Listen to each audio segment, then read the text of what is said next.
तो ये बताइए कि एक तो हम हमारा you always make us proud, हमारी एयरफोर्स हमें हमेशा जो है वो और भी हमारे जो जवान जो हैं वो हमें प्राइड देते हैं। लेकिन जनरल साहब ये राफेल जो गिरे हैं इसमें दो बातें की जा रही हैं। एक तो एयर मार्शल साहब ये बात की जा रही है कि जी उनसे हैंडल नहीं हुए, या उसको हमारी हमारी जो हासिलात है उसको मिटिगेट करने के लिए शायद ये बहाना बनाया जा रहा है। तो आप जरा एक्चुअल क्या हुआ है, एक तो हमें आवाम को बताएं ये क्या हुआ है, और राफेल जैसा तैयारा जिसकी बड़ी रेप्यूटेशन थी हमने इसे कैसे मार गिराया उनके तैयारे को। जी जनरल एयर मार्शल साहब।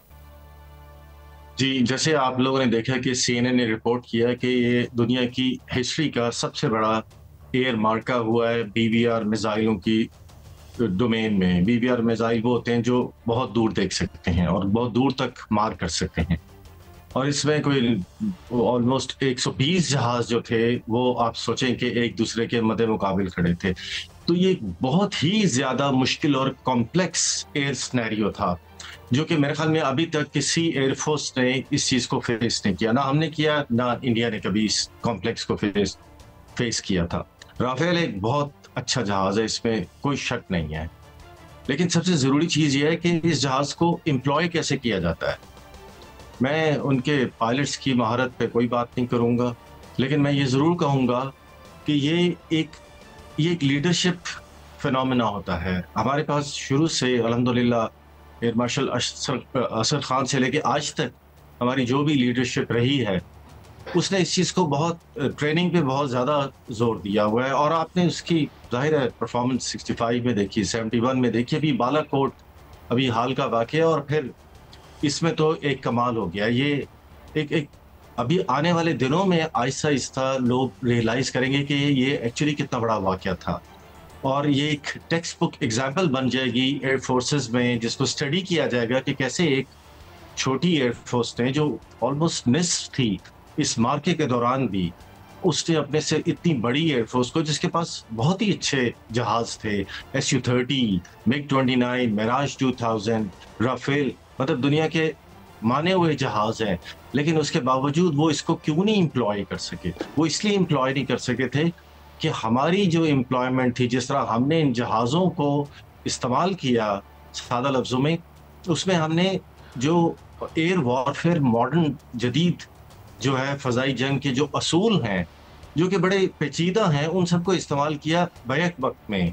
मसलन हमने सारे स्पेक्ट्रम्स को यूज़ किया, चाहे उसके अंदर आप साइबर कह लें, चाहे उसके अंदर इलेक्ट्रॉनिक वॉरफेयर कह लें, चाहे उसके अंदर आप उन हवा में उन हथियारों को कैसे इस्तेमाल करें।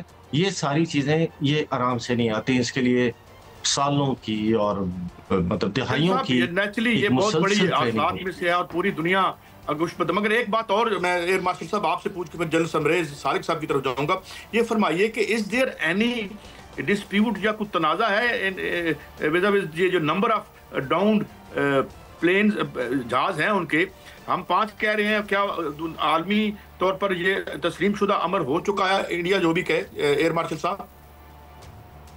देखें, अगर हमने फर्स्ट ऑफ ऑल कि जब हमने बहुत तहकीक के बाद ये 5 नंबर जो थे जहाज़ों के और हेरोन यूवी के जो उस मार्के के हैं, बाद में तो और भी यूएवीज ऐड हो गए थे, वो दिए हैं। और अब मैं आपको बताता हूँ कि एक एक करके इसके सबूत कैसे सामने आते जा रहे हैं। पहली बात तो यह है कि हिंदुस्तान में ही उनके अखबारों ने और जो वीडियोस जहाँ जहाँ जहाज गिरे थे वो सामने आ गई हैं बिल्कुल। बल्कि हिंदुस्तान टाइम्स या हिंदू, इसने तो भटिंडा वाले का भी कह दिया था, जो 45 मिनट के बाद वो बैक ट्रैक कर गए। तो जो जहाज ज़मीन पे पड़े हुए हैं, जिनकी वीडियो सर्कुलेट कर रही हैं। दूसरा एक बहुत ही अहम वो ये है कि मार्टिन बेकर कंपनी, जो कि जहाज़ों की सीट बनाती है, इजेक्शन सीट्स, वो एक रिकॉर्ड रखती है। मुझे इसलिए मालूम है कि मेरी पूरे सर्विस कैरियर में जब भी कोई इजेक्शन हुई थी तो मार्टिन बेकर ने, हमने देखा था पाकिस्तान एयरफोर्स में भी होती, तो उसका जो नंबर है कि ये सीट इजेक्ट कर गई है मेरी सक्सेसफुल, क्योंकि उसको अपनी कामयाबी समझते हैं, वो फौरन उसका एक नंबर ऊपर ले आती हैं। तो इस मार्के से कुछ मिनट पहले ही मेरे ख्याल में उनका नंबर शायद 885 था, थोड़ा सा बहुत गलत हो सकता है, मैं अपनी मेमोरी पे रिलाई कर रहा हूँ, और उसके फौरन बाद वो बढ़ के 888 हो गया। यानी कि वो 3 राफेल जो थे वो तो सीट्स हो गई हैं, SU-30 और MiG-29 की तो जाहिर रशियन सीट्स होंगी, वो मार्टिन बेकर नहीं होंगी। फिर Rafale by and company large जो जो है है हमारा क्लेम फ्रांस, जो है वेरी वेरीफाई हो चुका है यानी दुनिया में। तो मैं जरा समरेज मलिक साहब को भी, जनरल साहब अब अगला मरहला ये है, जैसे अभी थोड़ी देर पहले प्रेस कॉन्फ्रेंस में ISPR के मेजर जनरल साहब भी कह रहे थे कि we reserve the right to strike back. क्या पॉलिसी हमारी होनी चाहिए, या क्या ज़ाहिर है हम कौमी राज तो हम अफशा नहीं कर सकते इस पे, मगर बाई एंड लार्ज आप क्या इस पे तबसरा करेंगे कि हमें क्या करना चाहिए, और जो हमारे साथ ये जाहिरियत हुई है इसके जवाब में हम क्या कर सकते हैं? जनरल साहब। काजी साहब, सबसे पहले मैं ये कहना चाहूँगा कि हमारा सामना एक मकार, झूठे और शातिर दुश्मन के साथ है। वो इस ज़माने में भी झूठ का सहारा ले रहा है और एक्टिविटीज़ छोटी करता है और उसको मीडिया के ऊपर बहुत बड़ा दिखाने की कोशिश करता है।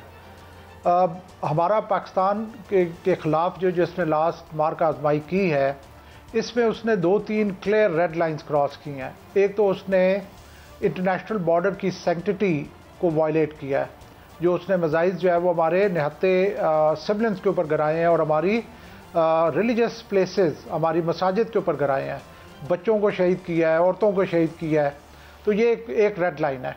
सेकंड जो उसने बहुत बड़ा काम किया है और गलती की है वो है कि एक हाइड्रो इलेक्ट्रिक पावर प्रोजेक्ट को उसने स्ट्राइक किया है, जबकि हम पाकिस्तान जो है वो एग्रीव पार्टी है इंडस वाटर ट्रीटी के कॉन्टेक्स्ट में। तो उसने खुद एक प्रेसिडेंट सेट कर दिया है कि जो माजी में नहीं होता था वो ये किया जा सकता है। पाकिस्तान जो है उसने अभी तक उसने इस चीज़ का रिस्पांस नहीं दिया। उस रात को हमने LOC के अक्रॉस एक रिस्पांसिबल स्टेट होते हुए उनके मिलिट्री इंस्टॉलेशंस को स्ट्राइक किया, और इसके अलावा हमने उनके जो 5 जहाज़ गिराए हैं। आपके पिछले क्वेश्चन में आप एयर मार्शल साहब से डिस्कस कर रहे थे। देखिए, मेरे नज़दीक मेरी ख्वाहिश थी कि जो ये जंग शुरू होती है तो कम से कम एक राफेल हम गिराएं, क्योंकि राफेल जो है वो उनका एक पावर सिंबल है। 2019 में प्राइम मिनिस्टर मोदी ने कहा था कि काश मेरे पास राफेल होते, तो जबकि हमने 3 गिराए हैं। ये बहुत बड़ी अचीवमेंट है। और अब इस पे इंडिया जो है वो फ्रस्ट्रेट हो रहा है।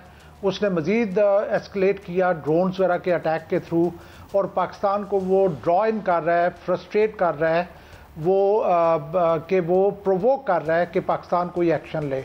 लेकिन पाकिस्तान अपने हक को होल्ड कर रहा है, अपने राइट को होल्ड कर रहा है कि वो अपनी चॉइस की जगह पे और टाइम के ऊपर स्ट्राइक करेगा।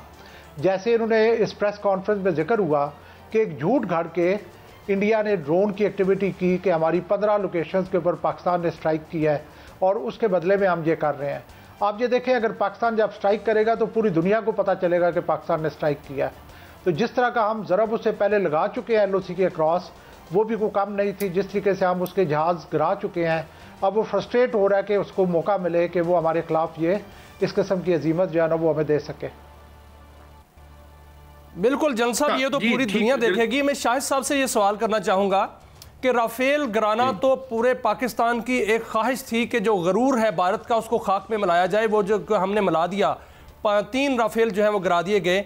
वहाँ उस वक्त जो फ़ज़ा में थे वो 70 से ज़ायद जो है वो तैयारे थे। हम कितने राफेल सर गिरा सकते थे? और जो आपने प्रोफेशनल ट्रेनिंग की बात की है, जब कोई नया तैयारा लिया जाता है बाकायदा तौर पर उसकी पायलट्स जो हैं वो ट्रेनिंग करते हैं वहाँ जाके, तो क्या राफेल की ट्रेनिंग में कोई मसला था कि वो उनके जो पायलट्स हैं वो हमारे निशाने पर आ गए और हमने 3 तो गिरा दिए? क्या हम ज़्यादा भी गिरा सकते थे?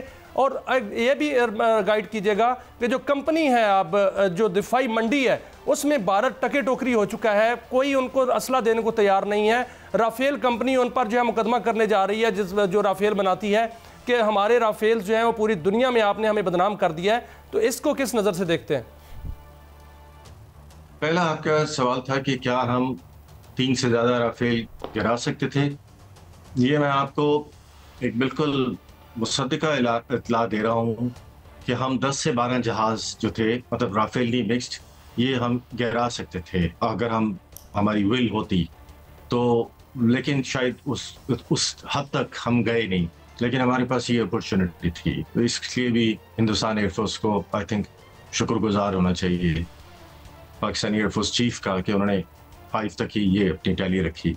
दूसरी आपने पूछा कि क्या पायलट्स के अंदर प्रॉब्लम है, तो मैं अब दोबारा ये बात कहना चाहता हूँ कि याद रखें कि ये जहाज़ों को जो एम्प्लॉय किया जाता है ये बहुत लंबी ट्रेनिंग होती है और इसके पीछे बहुत बड़ी फिलॉसफी होती है। अभी पाकिस्तान में कुछ अर्सा पहले 15 एयरफोर्सेज आई थी जिन्होंने एक्सरसाइज की थी। अब ज्यादा से ज्यादा एयरफोर्सेज जो है वो पाकिस्तान आना चाहती हैं और हमारे साथ एक्सरसाइज करना चाह रही हैं, क्योंकि अब हम हर मार्के के बाद एक नई रकम तहरीर करते हैं जिससे ये जो फजाई जंग है इसके जो असूल हैं वो एक दोबारा तरीके से लिखे जाते हैं।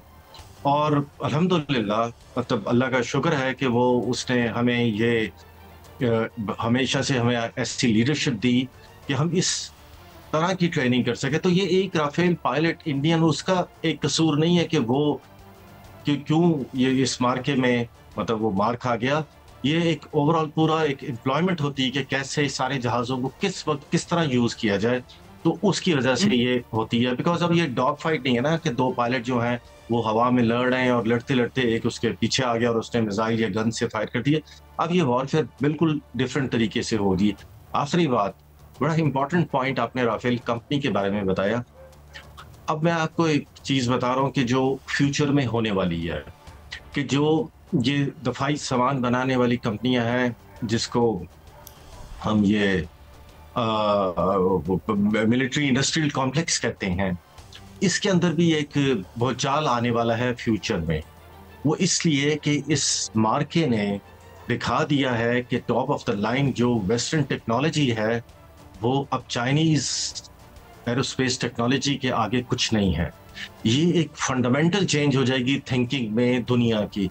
इसका मतलब क्या हुआ? इसका मतलब ये हुआ कि अब वो चाइनीज वेपन सिस्टम जो कि वॉर टेस्टेड नहीं थे, उनको पाकिस्तान एयरफोर्स ने वॉर टेस्टेड बना दिया, उनसे किल अचीव कर ली। बड़ी इंपॉर्टेंट बात आप कर रहे हैं और मैं इसी से ही बहुत शुक्रिया जन साहब आपका। नाज़रीन, ये तो हमने सुना कि अब वो मुल्कों को कांटेक्ट कर रहा है कि हम अब वापस जवाब ना दें, तो इस बात पे भी उन्हें शिकस्त थी।